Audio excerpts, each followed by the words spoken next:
গোসল কিংবা সাঁতার বা অন্য যে কোনোভাবে কানে পানি ঢুকতে পারে। সেক্ষেত্রে কি করবেন, কি করবেন না, আর কানে পানি ঢুকলে সেটি কাদের জন্য ঝুঁকির কারণ হতে পারে, কি করবেন। কানে পানি ঢুকলে আতঙ্কিত হয়ে নানাভাবে কান থেকে পানি বের করার চেষ্টা করেন অনেকেই। যাদের কান সুস্থ স্বাভাবিক তাদের কানে যদি পানি ঢুকে যায় তাহলে আতঙ্কিত হওয়ার বা ভয়ের কিছু নেই। এই পানি এমনিতেই বের হয়ে যাবে অথবা শুকিয়ে যাবে, এটার জন্য কোনো ক্ষতি হবে না।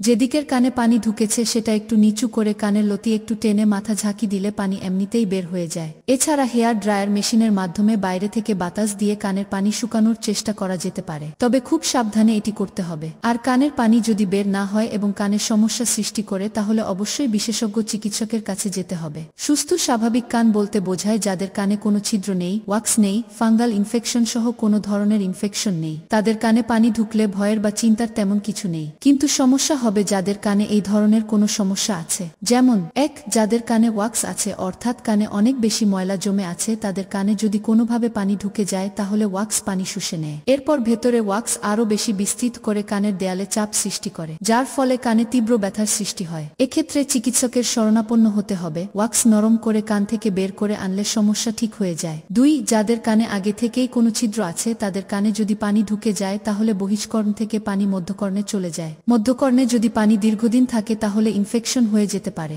অনেক সময় কান পেকে গিয়ে পুঁজ আকারে বের হতে পারে। এরকম কিছু হলে চিকিৎসকের পরামর্শ অনুযায়ী ড্রপ অথবা অ্যান্টিবায়োটিক নিতে হবে। পরে কান সুস্থ স্বাভাবিক হলে তাদের কানের পর্দা লাগিয়ে নেওয়ার পরামর্শ, নয়তো কানে ছিদ্র থাকার জন্য ঘন ঘন পানি ঢুকবে এবং কান সংক্রমিত হতেই থাকবে। ৩. যাদের কানে ফাঙ্গাল ইনফেকশন আছে, তাদের কানে পানি ঢুকলে ফাঙ্গাস আরও বেড়ে যাবে এবং কানের বিভিন্ন সমস্যা সৃষ্টি করবে। এছাড়াও যাদের কানের বাইরের অংশে ব্যাকটেরিয়াল ইনফেকশন আছে তাদেরও সমস্যা হতে পারে। যাদের কানে এই ধরনের সমস্যা আছে তাদেরকে অবশ্যই গোসল করার সময়, সাঁতার কাটার সময় সতর্ক হতে হবে। এক্ষেত্রে তারা সাঁতার বা গোসল করার সময় পরিষ্কার তুলো, সরিষার তেল, অলিভ অয়েল অথবা ভ্যাসলিনের সাথে মিশিয়ে কানের ভেতর প্লাগের মতো ব্যবহার করতে পারেন। আর্টিফিশিয়াল প্লাগ কিনেও পরিধান করতে পারেন। কানে পানি ঢুকলে যা করা যাবে না। কানে পানি ঢুকলে বের করার জন্য যা ইচ্ছে তাই করা যাবে না। অনেক ভ্রান্ত ধারণা আছে, সেগুলো এড়িয়ে চলতে হবে। যেমন ১. কানের পানি বের করার জন্য অনেকে কটন বাড ব্যবহার করেন, এটি করা ঠিক নয়। এতে কানের আরও বেশি ক্ষতি হয়ে যাওয়ার ঝুঁকি থাকে। ২. কানের পানি বের করার জন্য অনেক বেশি ঝাঁকুনির দরকার নেই। এতে করে পানি তো বের হবেই না, বরং আরও সমস্যা হতে পারে। ৩.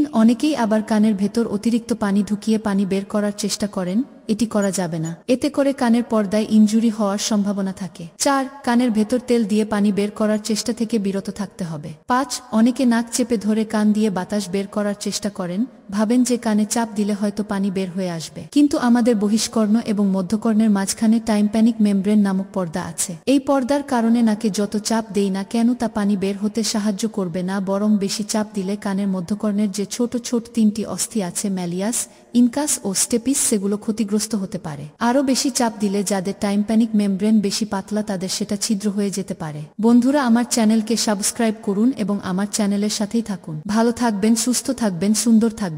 সবাইকে ধন্যবাদ।